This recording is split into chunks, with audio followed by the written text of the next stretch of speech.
Anime onlys have finally seen how epic Akaza is, but what if I told you that Akaza's death, it is 10 billion% more epic than his entrance? Because we do see that when Akaza does die, he does have one of the best moments in all of entertainment history, because Akaza's past is revealed. Yes, this is when we find out about his human life. We do know his name was Hakuji, and we do know that this man, he was just trying to live a peaceful life up until he was getting corrupted. We do know that he was beaten for trying to steal for his sick family, and then his dad ended up killing himself after he figured out that he was stealing for him. So this just goes to show you that Hakuji, he's always had it rough, aka Akaza. But we do know that the man who did adopt him, aka his karate master, the one who he did develop his fighting style from, he was poisoned,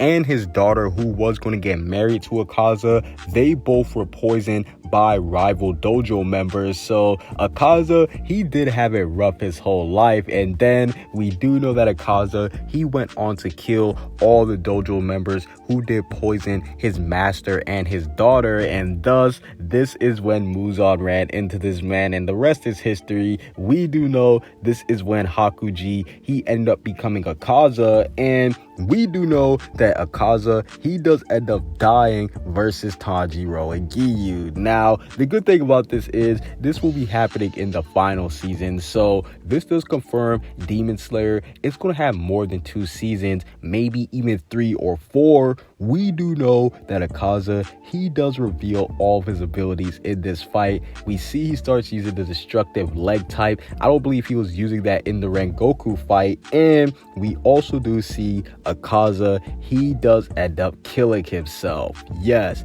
he literally does kill himself. Tanjiro, he ends up beheading him, but we do see that Akaza, he's able to regenerate, and right before he goes for his super destructive kill, we do see Akaza, he ends up using it on himself. So Akaza's death, it definitely was one of the biggest things ever, because he literally was kind of like a teacher to Tanjiro. We see the whole fight, he was antagonizing him, basically saying, yo, Rengoku did a great job at teaching you, obviously making Tanjiro matter, but at the same time, he was developing his strength. And in the end, we do see that Akaza, he did end up respecting Tanjiro and Giyuu. So Akaza's death, it definitely was one of the saddest things ever, especially once you do look into his backstory. I know everybody, they might hate him because he did kill off one of the greatest characters of all time in Rengoku, but I definitely do think this is a clear indication that Akaza's death, it definitely will be